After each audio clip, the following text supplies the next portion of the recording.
Well, what we'll do is we'll take some questions because we've got a lot of information, and I'm sure that any one of us could answer them. So, before we do that, I want to say something, Joe, because this was originally designed to be his Q&A. At dinner last night, we discovered he leaves today, and this is the only time the three of us are here in Nanaimo together.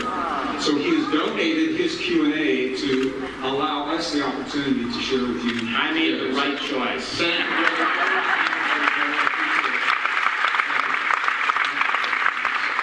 Before we start the Q&A, just a few important instructions on Q&As. First of all, we have runners that once we pick someone up, they'll hand you a microphone and you can stand and ask your questions. Please think about your question before you're going to ask it. Make it concise and make it one question, not 5 questions in one question, please. We want to give an opportunity for as many as we can within the next 60 minutes to have this chance. Also, if possible, although I know many of you have personal questions, try to find a question that everyone can benefit from. Do we agree? Yes. Thank you. Okay, let us begin. Yes, please, right there. Hi. My question is, what would happen if we brought 60,000 meditators together and went from city to city all around the world? Would that change things? Well, I'll start with the answer. Because we saw that evidence in one of the events that we did, a community of people in our work said, why don't we do a global meditation? So we have done 4 global meditations. The last one we had over 45,000 people around the world join. And there's been over 23 peer-reviewed peace-gathering projects, over 60 different ones that have really been significant. And, it's lowered crime, it's reduced violence, it's increased economic growth. This is a collective consciousness. And so the evidence points the finger at it's going to require getting energy up into our heart. I mean, the Heart Math Institute has done some great work with it as well. And I was just with Roland McGrady in Paris just a week or 2 ago, and they're doing outstanding research that show that non-local communication is happening all around the world, and they're doing the proper science to validate it. And he's got a great paper. I'm actually a part of the paper. I just read it the other day, and it's fabulous. And it's pointing the finger that it requires that open heart. That's when the field starts to expand. That's when we start getting non-local. That's when we start creating from the quantum. And then that energy can carry the right intent. Now, I have a caveat to that, though, because in some of the peace-gathering projects like they've done in Washington, D.C., and Dallas, and these different places, they noticed the reduction in crime and violence. But a few months later, the crime and violence returned back to the same level. And I started thinking about it. It's just not enough to think peace, You got to demonstrate it, and that's how we become supernatural. When everybody else is angry and violent and judgmental, that's the time to show compassion and love. When everybody else is afraid and anxious, that's the time to show courage. And it may seem unnatural when we do it in the beginning, but if we keep doing it, what was once unnatural will become supernatural. So when you show peace and you demonstrate something that's unpredictable compared to other people and their reactions, people notice that. It's an unknown. And it gives them permission to do the same in their life. So the demonstration, going from thinking to doing to being, ultimately not only is putting that information in the field, because that's one way, but the other way is we're 3-dimensional beings with senses and we perceive reality, so we have to see it, and there's just not enough evidence that allows people who are clinging to be afraid to do it because nobody else is doing it, and that's why we're here, are we not? To lead by example in the world. So I think it's a great way to bring people together to create a collective consciousness, but then to be able to demonstrate it and not lose that coherence with your eyes open, and being able to demonstrate something that's even greater than what other people do. I think that is what also changes the collective. So that's my 2 cents.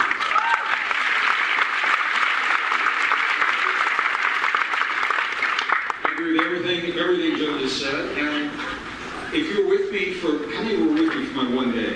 Okay. This is why Thank you. It's a long time ago.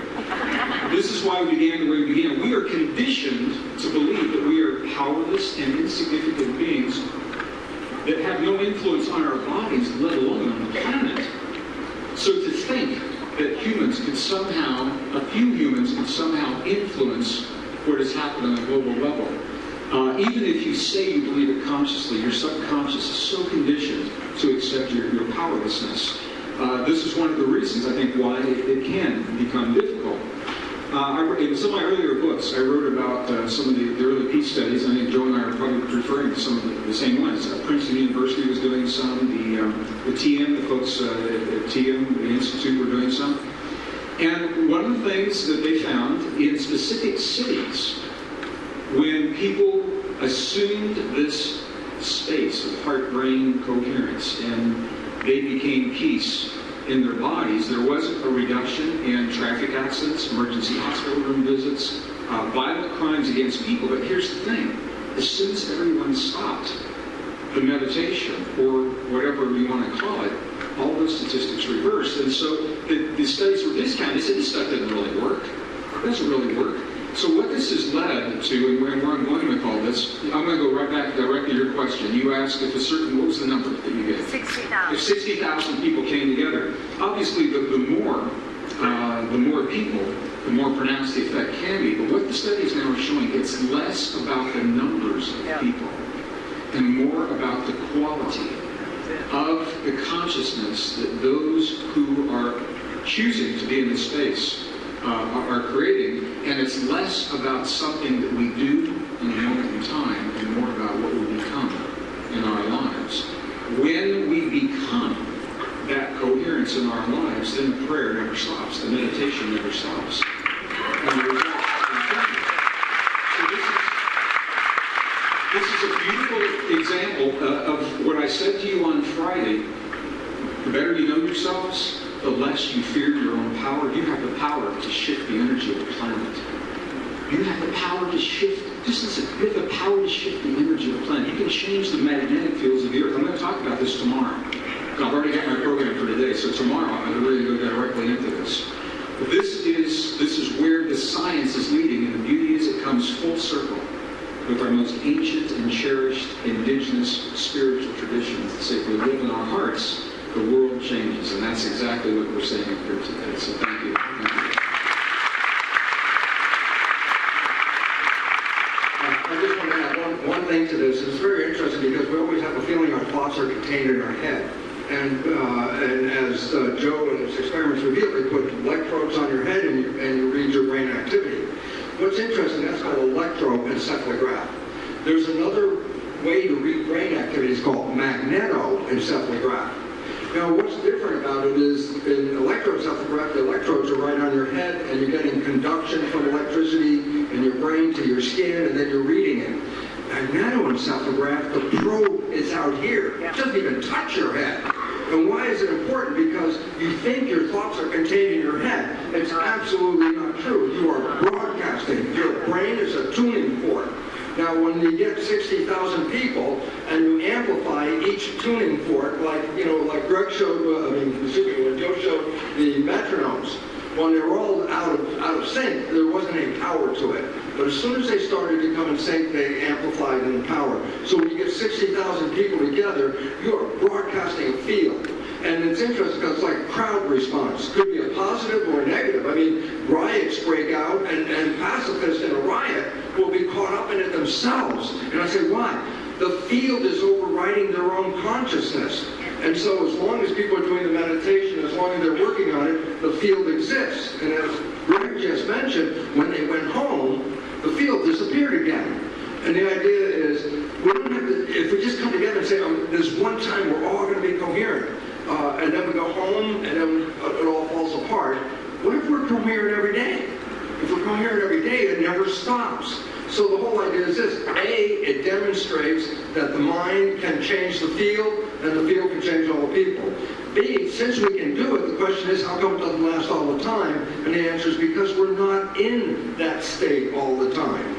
And if we became in that state, it would go on continuously and never stop. So the experiments are great because they reveal that it does work. Now the idea is, well, let's make it work better by having more and more people stay in this mental state. And it's interesting because, as Joe beautifully showed, when you get enough people in the room together, the whole damn thing elevates like this. But what if you went home and you were always like this, and everyone was always like this? Wherever you are, the field would be like that. So it's a learning phase. A, does it work? Yes. B, can we now practice it and make it become a way of life? And if it's a way of life, we don't have to gather together. Wherever we are, we're going to be broadcasting the same frequency. And this is our future. It's community. It's coming together in harmony. We perceive ourselves as individuals, except the world is not based on us as individuals. It's based on us as a community. Nature doesn't give a damn when they say, oh, we have some great humans. You know, we have Beethoven and Picasso. And nature said, yeah, but look what you've done to the planet.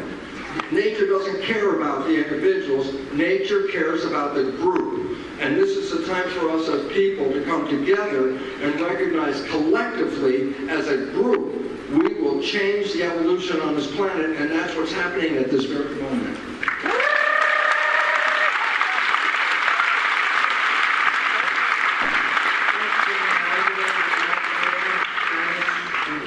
Let's see what happens tomorrow when we get 1,300 people in the room to create that coherence. We'll see what happens. Because you're right.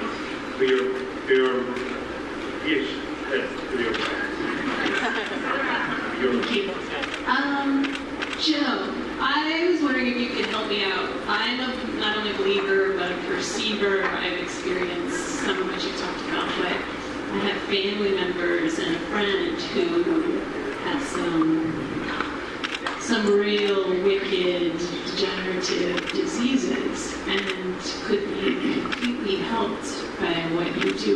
Could you speak to, I don't know, get brain scans of people who were reluctant and did some of this stuff, but can someone who is nudged to go, or like, what do I do about my family? Even Jesus had problems with his family.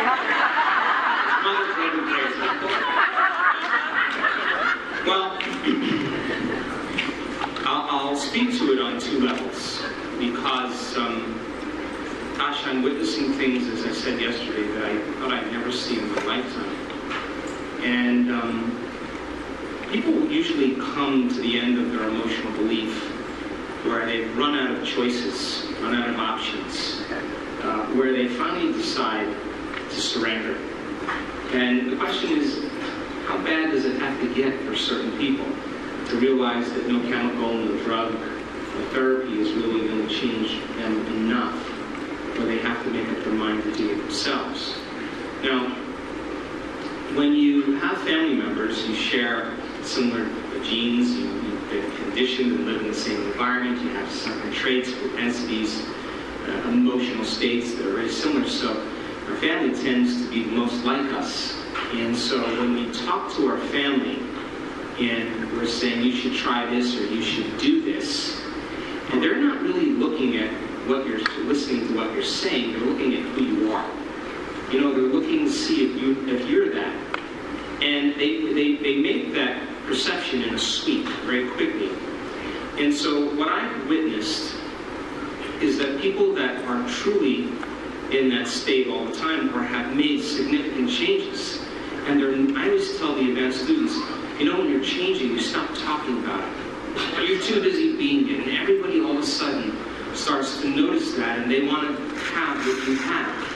So the best way to influence family members, of course speaking from my present state of ignorance, is to be the demonstration of that for them. Yes. Not fake it till you make it, but do the work so that you're in a different state than them, and you're no longer in that same cultural tribe as you once were. That was the beginning stages. You've kind of evolved out of that, and they see that, and because they see it, they naturally want more of that. Point number one, you got that?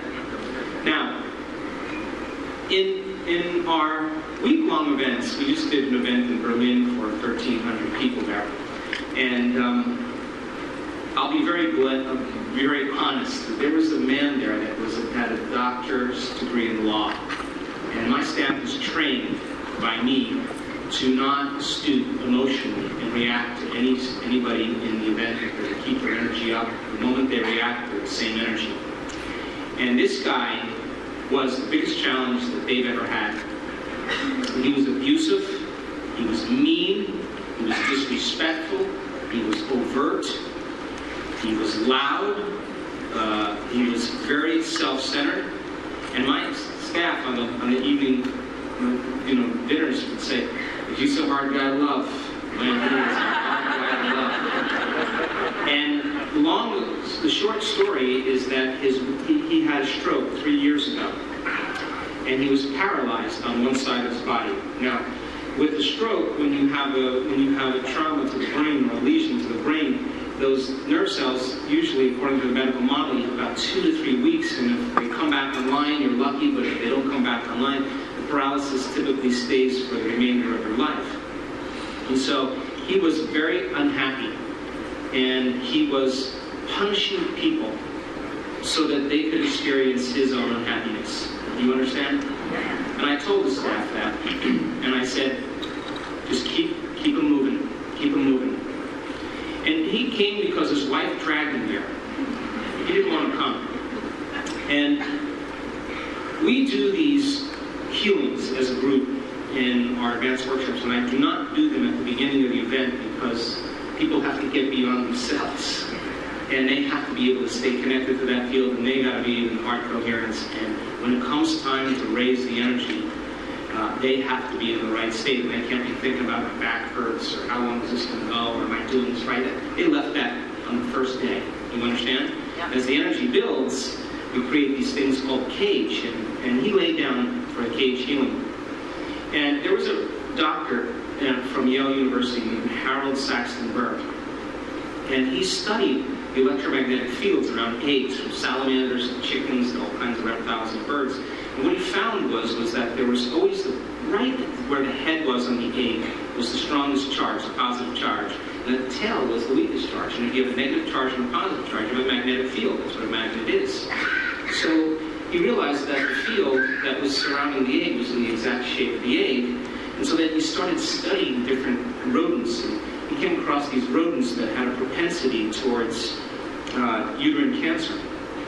And he noticed that every single rodent that had the uterine cancer had the same pattern in the field.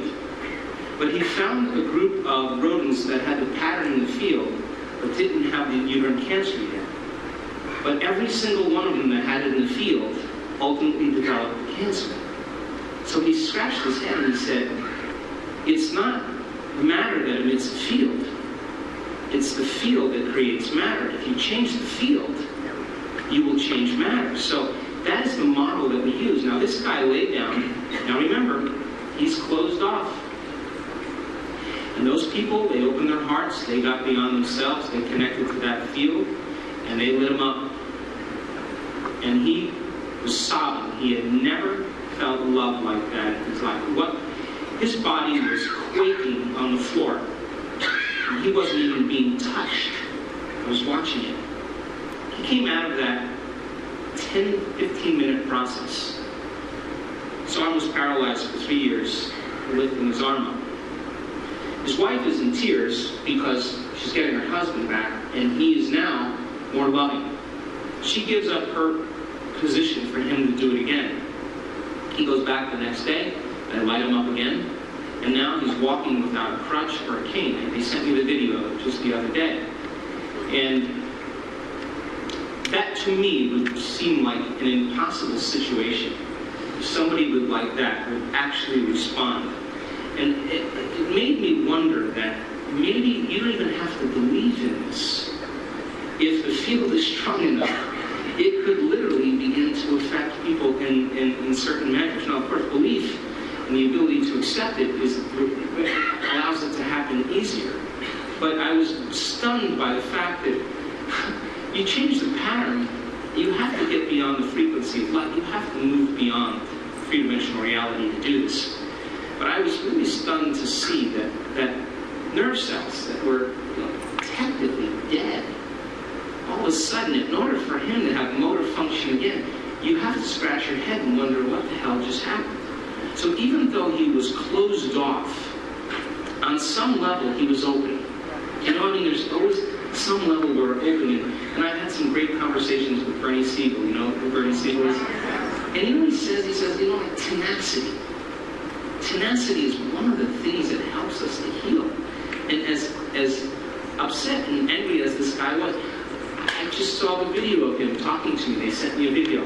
He's all heart now. And I said, Max, you stay in that heart, Maximus, as much as possible. And he was typing, I typed it to his team leader, and she typed the text back, and he typed back, love is the only answer.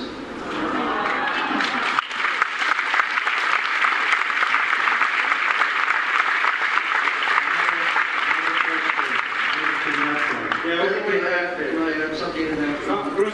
I'd just like to add something, because a lot of us also have friends, families, personal people that we see in trouble all the time. And then we have some understanding like, oh my God, they don't have to put up with that. We can help them. The problem is this: if they're not ready to be helped, nothing you do is going to change that. And that's the most frustrating thing, because you put all your effort into helping them change and they're rejecting you. And it's not a personal thing. It's basically they have not really committed to making a change. And it's the most hurtful part, because they're friends, family, community that you know, and you go out of your way to do it, and then you don't get the response back. And it just psychologically is really a very heavy load. So the first thing is this: you can offer your help, but do not expect that they necessarily will respond to anything until they're ready to do that. That will take off a lot of pressure on you, because you're waiting for them to do that thing. And I just want to add something really helpful, because Joe just brought it up. And that is this: I was fortunately to be in the right place at the right time, got a download from the universe, and all of a sudden I saw, oh my God, you know, my whole world just changed. And I saw that if you understand what I'm talking about, you can create the most fabulous life on this planet. And I got so excited, I wanted to get people, I said, come on, and listen, I got to tell you the story. And I get a few people in there, and I start telling them, if you understand what I'm talking about, you create this fabulous life. And they started listening, but about midway through, their heads are cocked a little bit. And they're going, you know, Lipton, your life doesn't look that good for a guy who says you know that. And it was the most important wake-up call, and I want to bring it to you right now as well. And that is this: what we're hearing, what we're experiencing today is going into conscious mind, because that conscious mind is creative, picks this stuff up. The question is this: does it translate into subconscious behavior, which is running 95% of the day? The answer is no, not necessarily at all. So we all can walk away from here going, oh my God, I got the answers, I got the way out, I got all this. The question is, will it change your life? And the answer is only if you make an effort to put this into your subconscious programming. If you don't do that, then you've had a wonderful life experience. If we give you a quiz, you'll get 100, but your life is going to be exactly the same as it was before you came in here. So the most important part between Greg and Joe offering you all this information, this is great. It's going to educate that conscious mind. I need you to understand, I want you to take it from the conscious mind, and you have to make it part of your life. If you don't make it part of your life, you'll pass a quiz, but you'll fail at life. And that's basically what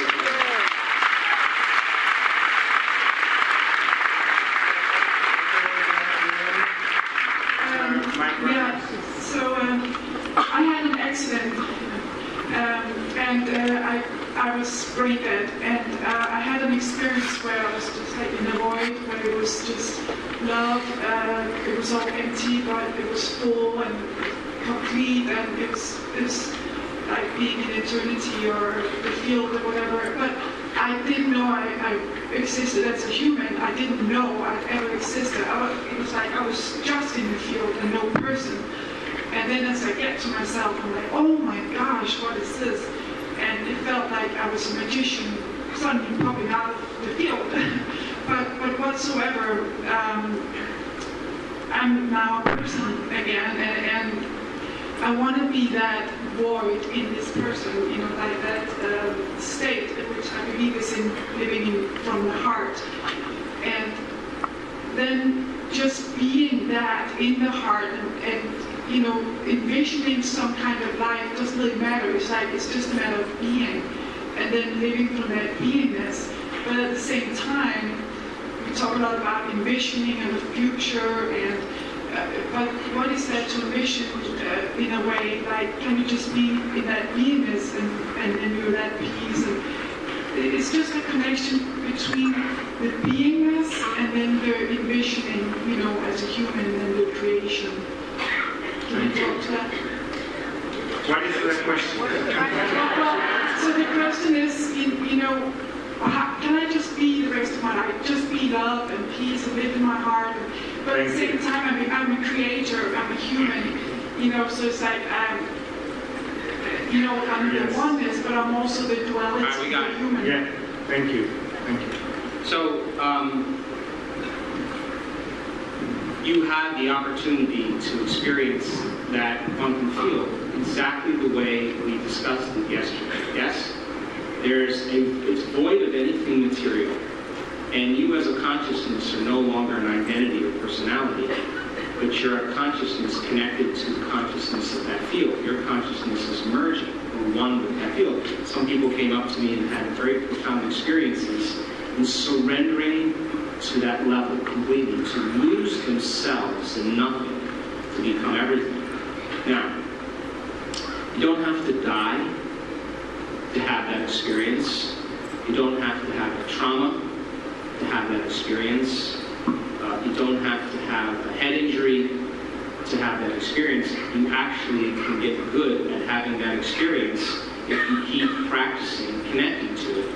And surrender is a process. Certainly the way I surrender to that field today is very differently than when I did just a year ago, because I know it's real. And people will tell you that they believe the quantum field is real, and just like Bruce said, it's an intellectual process, the conscious mind, but they haven't experienced it yet. So they'll say that they do, but when you ask them to close their eyes and connect to that field, they just think they're looking at the back of their eyelids. They don't really understand as an awareness that this place exists, that it's real. If you can begin to make that connection in your brain and believe that that power lives within you and all around you, you wouldn't get up until you made contact with it, because you know it exists. And now it's no longer just God lives within me. Now you know it does. So then people who have that experience, I was just with Anita Morjani and we did this cruise together. And, we had this great time, and those scans that I showed you, many of those people are having the same experience as a near-death experience. They're having an interdimensional experience. They are transcending of this three-dimensional realm, and they are having a very profound mystical moment. And the biggest lie that we've ever been told as human beings, that we're linear beings living a linear life, I swear to you, we are dimensional beings living a dimensional life.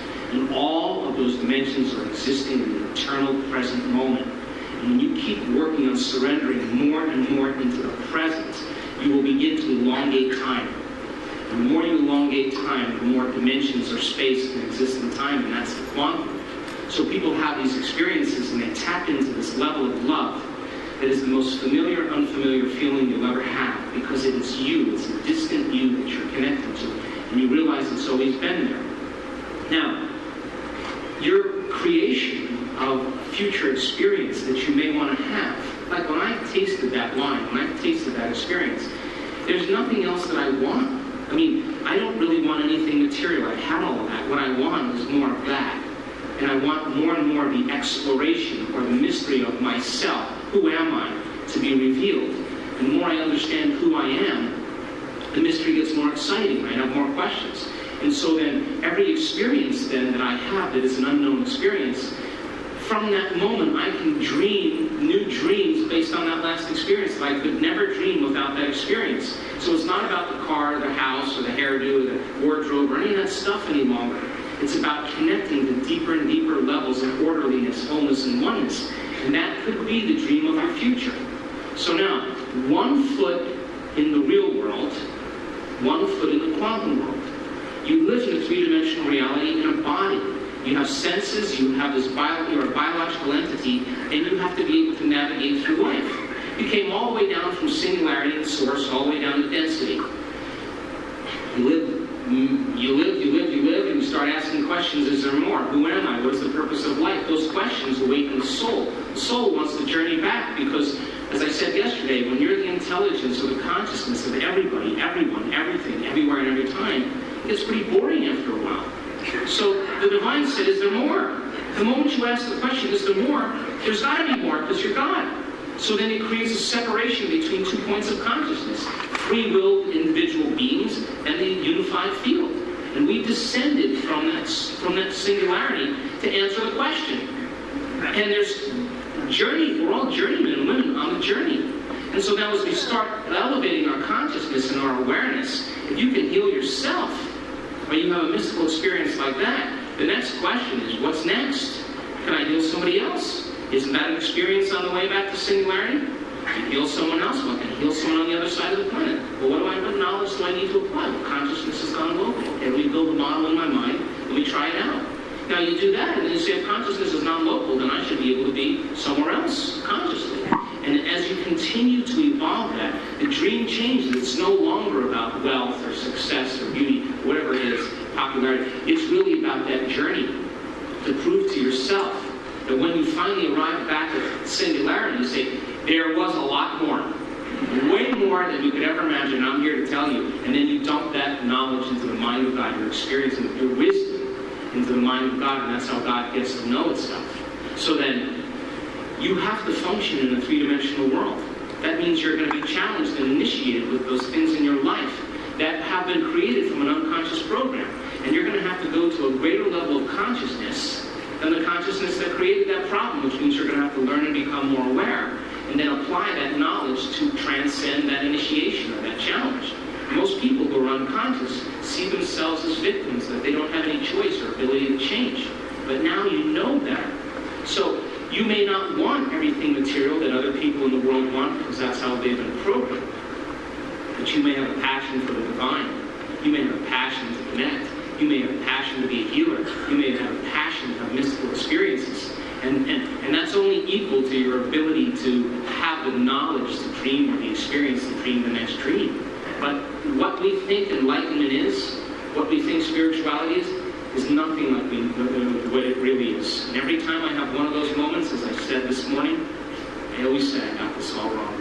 It's the first thing I say, because some veil is removed and I see something differently, clear. And I laugh because I can't be the same person after that. So you have to still function in the three-dimensional world, and you have to be able to connect to that field and then ask the greater question of create the next experience or surrender more to the greater experience. And by the way, every time I have one of those moments, I always say, there cannot be any more love than this. There just can't be until the next experience. And then there's more order, more oneness, more wholeness, and you can't go back. So I think that's the evolutionary process. We just can't be, and because you have to function, you still have to eat, you have to make a living. We're not at that point yet, so we have to navigate in the three-dimensional world.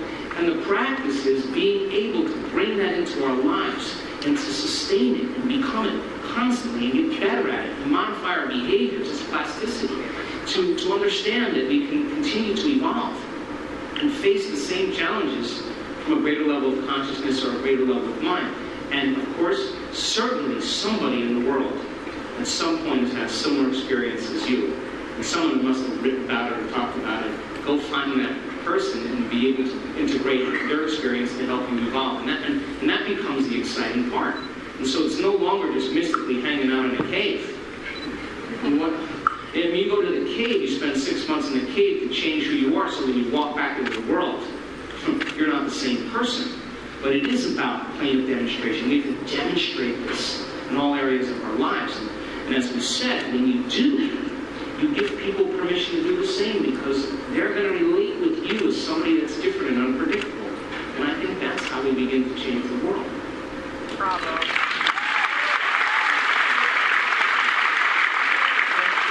Everyone,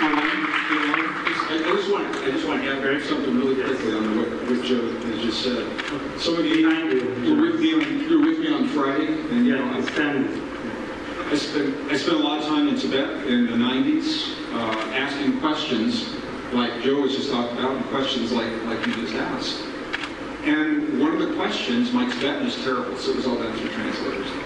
And one of the questions I asked the abbot of the monastery when we were there was precisely what you're asking when these people have dedicated their lives to achieving these deep states of awareness and altered states of consciousness.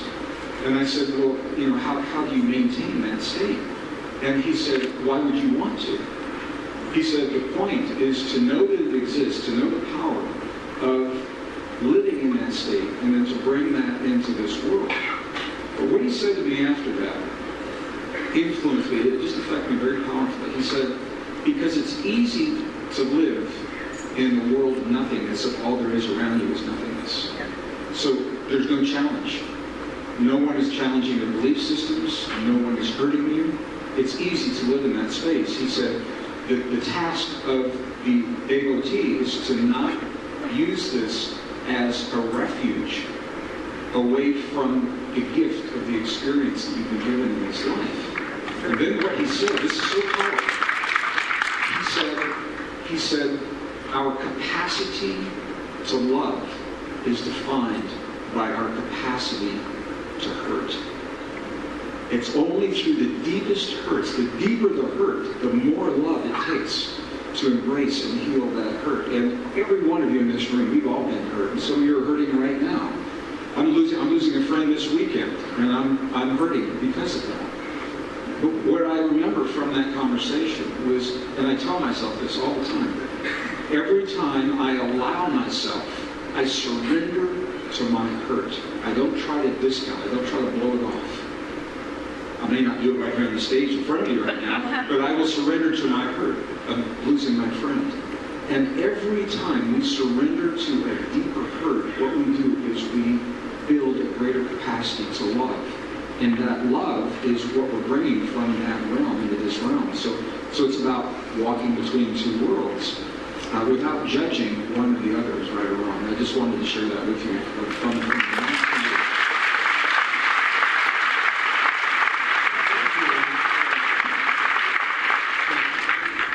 This is a question for Joe. Joe, I'm starting to read about lucid dreaming, and you've spoken about lucid dreaming a couple of times. And so how does that interface with everything that you've been talking about yesterday and today? I chase the mystical. I mean, that's what I love. And, those scans that I showed is a greater degree of lucidity. In other words, the person's waking up. When you wake up with a greater energy, you become more aware. And that super level of awareness is super consciousness is reflected by this very high frequency, again, brain patterns with a lot of energy in the brain. So I've been interested in it, and I wrote this article years ago.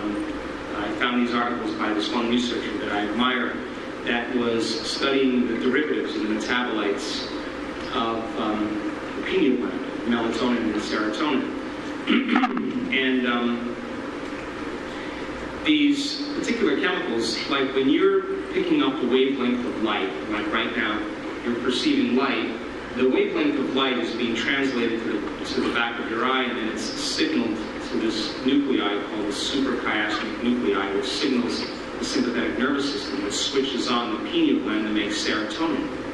And serotonin is kind of the daytime neurotransmitter, and it wakes you up. And your brain waves go into beta, and you're aware that you're in space and time. When there's an inhibition of light, the loss of that wavelength of light begins to diminish the amount of serotonin made, and then all of a sudden, pineal gland through the same system begins like an alchemist taking serotonin, and just through just a few small chemical reactions begins to make melatonin. And melatonin is a nighttime neurotransmitter. It makes you sleepy, and it heals your body, and it creates restorative sleep. Brainwaves slow down. There's antioxidants. It's an antioxidant function. It relaxes you. There's all these different things. It helps cellular repair, just on and on. So Sarah gets you up in the morning and Mel puts you to bed at night. But it's a responsive function of the wavelength of light. And unless you're one of us three, you normally have a rhythm where your body is adapting to the environment. But you know, if you're on 6 or 7 different time zones, your body is usually a little out of balance. So that's called a circadian rhythm. And melatonin levels are at their height between 1 and 4 in the morning. Now, what I realized, and what a lot of these scans are related to, is the activation of that little gland called the pineal gland. Now, the pineal gland, I showed those rhombohedral crystals. The article said that they're stacked on top of each other. And the pineal gland then has a couple different specific functions. It has piezoelectric properties, and that function is when you take a mechanical stress and you start compressing those crystals, that'll begin to translate into an electrical charge. And that electrical charge begins to activate that latent system in the brain. And when that system begins to become activated, what happens is compression begins to cause a resonant field to begin to be created around the system. And that field expands far enough for the crystals to stretch. And when they can't stretch anymore, the field reverses. And when the field reverses, it produces another compression of the crystal, which then causes another field. And all of a sudden, you have this little antenna that begins to function. Now, this is my theory, of course, by studying all these articles. When energy moves from those lower centers, once it moves right to this center, even the HeartMath Institute has proven this, and we've seen this, once it makes it here, it's going to go all the way up to the brain. And when it makes it to the heart acts as an amplifier to drive the brain into higher degrees of coherence. It enhances brain coherence. So when the pineal gland gets activated, you're going to begin to pick up frequencies that are faster than the speed of light. Now, you're no longer perceiving quantum with your senses. Your senses plug you into this reality. So if you close your eyes and you're waking up at 4 in the morning and the raw material for lucid dreaming is right at its height. And I've done this so many times. When I was chasing the mystical, I wake up at 4 in the morning, 3:30 in the morning, and I knew that the pineal gland had all those metabolites, all those derivatives. And I would just do my meditation, and I would rest my attention in the space that gland occupies in space, and then I would begin to activate it. And when my body wanted to lay down, I wouldn't lay down. I would keep it sitting up a little bit more. Then when I laid down, I would put something under my knees so that when I laid down, I wasn't just associating that laying down with sleep. I was just in a little bit of a different position. And many times, I would have these very profound lucid experiences. I would wind up in the refrigerator between 2 cucumbers. I mean, crazy stuff would happen. and you know, after a few of those, you could care less about what's going on in the news. And I mean, it just was crazy. And so there's a researcher that found that when the pineal gland begins to produce melatonin, and the gland begins to pick up a frequency that's faster than the wavelength of light, we're going quantum, because Einstein said the ceiling of three-dimensional reality is the speed of light. Anything that travels faster than the speed of light turns into energy. So the frequency that exists beyond light, the pineal gland is able to transduce that frequency into profound imagery. And you saw on those scans that the limbic brain, right, where that system is located, the pineal gland is very activated, and it begins to release an upgraded form of melatonin. 2 of the most powerful antioxidants known to man. Now, melatonin is already an antioxidant, but now it's an upgraded version of those antioxidants: anti-cancer, anti-aging, anti-heart disease, anti-stroke, anti-neurodegenerative, anti-inflammatory, antimicrobial. You take that molecule and you tweak it again and you get benzodiazepine. What's that? Valium. So it begins to anesthetize the analytical mind. And Valium, those benzodiazepines, they fit beautifully right at the receptors in the amygdala. And it begins to silence the circuits that have to do with fear and anger and pain. And the only thing we tend to feel is this kind of insane sense of love. And it anesthetizes the thinking brain, which means our brain waves are going to slow down and you're going to chill out a little bit more. Now, melatonin already causes you to relax, but now you're going to really relax. You take that molecule, you tweak it again, you find the same chemical found in hibernating animals. And why is that important? Well, the body goes into stasis. No sex drive, no appetite, no preoccupation with the outer environment. Perfect state where the body would want to go. You would want to go within without being preoccupied with your body. You take that molecule, you tweak it again, and it's the same chemical found in electric eels. The biophospholuminescent chemical, those high amplitudes. Think just like an electric eel becoming very activated. The nervous system switches on, and I think that's what's creating those high amplitudes. You take that molecule, you tweak it one more time, and you have dimethyltryptamine, the most powerful hallucinogenic known to man. Now, many people who do plant medicine, they do that for the experience of seeing the world through another lens. And I think it's great for them to try a few times, but you got to come back and function in your world still. So when the pineal gland switches on like this, you're not just getting dimethyltryptamine, you're getting the whole package. You're getting all those derivatives. And when that happens, your inner world is just going to become more lucid and more real than the outer world. In fact, this world is going to disappear. And you are going to swear that wherever you are there. And if experience enriches the brain, and it does, and experience produces an emotion, and it does, in a second then, you begin to reorganize the circuits in your brain based on that experience. And I believe that when you do that enough times, when you step out and open your eyes into the world, your brain is now wired to perceive now more of a greater spectrum of reality because of that inner experience. And now, all of a sudden, we're becoming more aware of the world. So, it's important to understand that you have some of those hallucinogenic chemicals. They're also found in schizophrenics too, and certain people, when you have those moments, you can't quite get back into the world yet, you're not ready for politics. You're not ready for TV programs. You're not ready for people complaining. You're just not ready for that. And so it changes you on a very deep level. And so the brain then begins to process a different stream of consciousness, and that consciousness is carrying, that energy is carrying information. And consciousness moving through the brain is called mind, and all of a sudden, you're in a different frame of mind. So, many people have lucid experiences, and the name of the game is that when you're in those experiences, to stay conscious, that you can actually navigate in those experiences, and that world, imagine, could be as real as this world, or in fact, more real. Then all of a sudden you start to ask what's real. And you become less interested in so many of the mundane things, and you're more interested in things that awaken you. So lucid dreams have everything to do with that latent system of the melatonin and its derivatives. Now some people, I believe, just naturally have more of those derivatives than others. They tend to be a little bit more laid back and a little more relaxed. Cortisol levels go up, melatonin levels go down. That makes sense. If there's a predator outside the cave, it's not a time to sleep. So that's melatonin levels go down, and some people just melatonin levels are so low that they can never really restore because they're stuck in that cycle. But as other people that tend to be more relaxed and laid back and less vigilant, they just have a natural amount of those metabolites, and they naturally have very profound and lucid dreams. So I think that the inner vision quest that so many ancient cultures talk about is to open that door.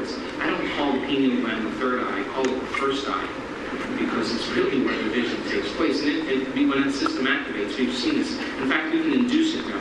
I can show you 20 more of those. We actually know that we know how to induce them. When that system switches on, that person just says, wow. If someone says to you, well, I was traveling down the tunnel, and you would be like, yeah, nice. I would say that. Okay, great. But when you see their scan and they tell you that, you're like, yeah, you probably were. What the hell? What was happening to you? And there's always this profound, life-changing moment for them. That person it will never be the same after that experience, because the stronger the energy, the emotion that they feel, the more they're going to pay attention to the pictures in their mind, and they're creating a long-term memory. And now they have new fabric neurologically in their brain to perceive the world a little differently. So I'm interested in the mystical, and that's the system that switches on. Joe, I just have to ask a question. So studies are showing, can I ask you the question? Yeah. Studies show that we produce the highest levels of DMT naturally 2 times in our lives, when we're born, coming into this world, and through the death process. So with you, is it fair to say that the death process to us could feel like a lucid dream? We simply don't wake up? Absolutely. And if you've ever been with someone, we talked about this. Well, I'm thinking about my friend. We talked about this in your videos. Yeah. That just before death, sometimes there's this 24-hour cycle where people get super lucid, and they almost turn into the child that they always wanted to be. And that's usually a sign that the brain chemistry is changing right before they transition. And if a person is in an altered state like a coma, don't ever think that they're not aware of where they are, especially right moments before they are. They are in the room, around the room. They are the room. They're the space, and they're everything.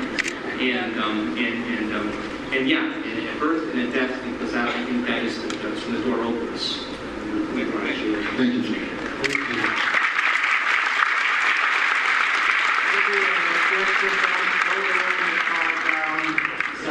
Okay, we're going to do the lightning round now. Pick one up there. Thank you. Make it short, concise, not a long story.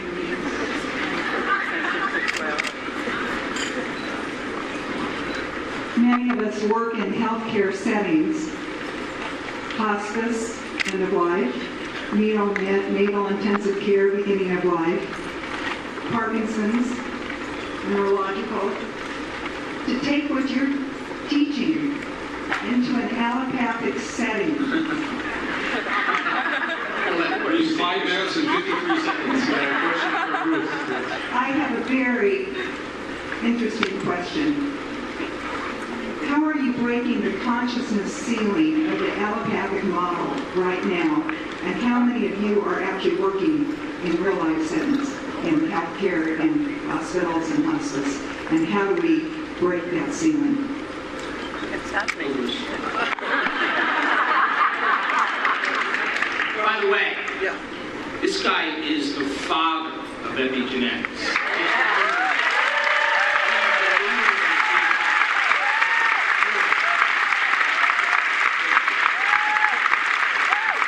He published his first paper in 1967. Yeah.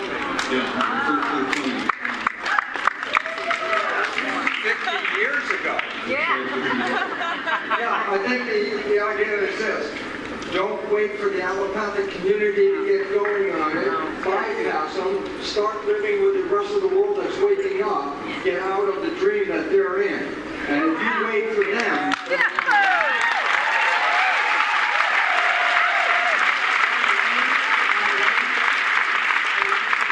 That model is collapsing because of information.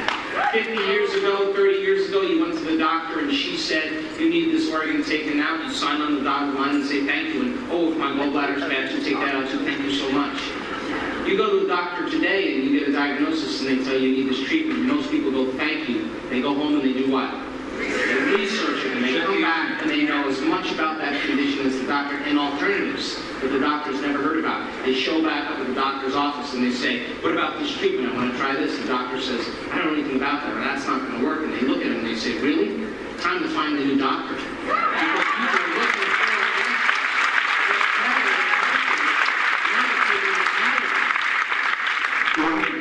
and I understand what you're saying, and yes to everything that's happening here, and if you were working in a clinical setting and your livelihood depends upon that, there's certain support and references that you need to be able to look to. Were you with me on Friday when I was in here? No, were you with me this Friday?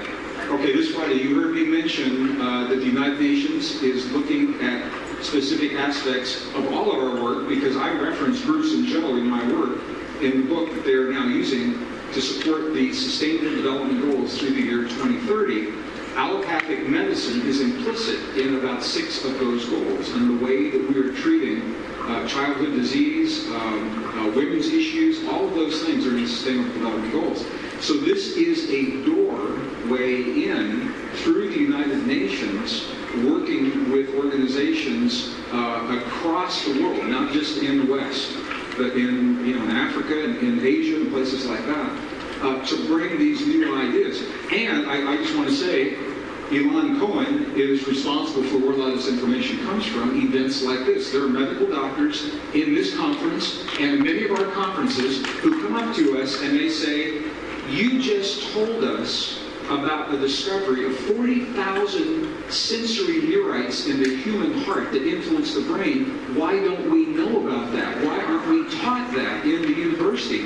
Why am I not teaching my students this? So it's through this that the information is being disseminated as well. So through conferences and through UN. So and thank you for working.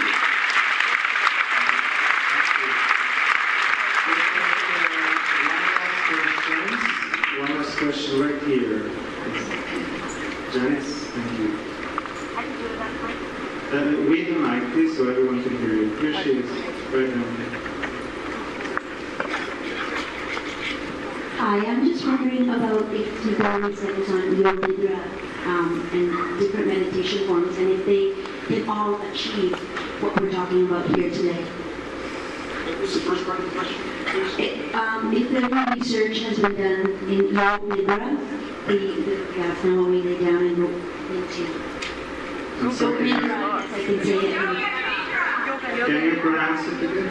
Yoga Nidra? Yeah, there's tons of information. There's only one. Also known as yoga. Yoga Nidra. It's Nidra. written down in the... Do you have another question? I'm going to generalize that question and say what the studies are showing is in all forms of yoga, in martial arts that are linked to the yoga, meditative experiences, qigong, they are all influencing energetic systems in the body that have not typically been acknowledged in the past. And because of the universal nature of those studies, it's not just like one study here, one study there. They're everywhere. So now the professors, medical doctors have to make a choice. They either want to live in the real world and accept what the evidence is sharing with them, or they want to live in a make-believe world of the past. And those are the ones that are going out of business because people aren't working with them any longer. So the answer I have seen personally, and I've collected, I've published in some of my books, very specific forms of yoga. When I was with the Tibetans, there were medical doctors there measuring what was happening with them. And I think what it says, it's not that we should follow one path or another or another or another. The better we know ourselves, the better equipped we are to deal with a changing world, the less we fear the change, the less we fear our own power. And as we embrace the fact that we are multidimensional beings and that we are self-regulating beings, this is what I'm going to talk about at 3 o'clock. We are given the unique gift of self-regulation. All of these things then come into play to help us to awaken that self-regulation of our biology and our lives in a way that no other form of life can do. No other form of life. So it is a powerful internal technology. And I think we're only beginning in the West to understand. Our ancestors and indigenous people have lived this for 5,000 years. This is where science and spirituality come together.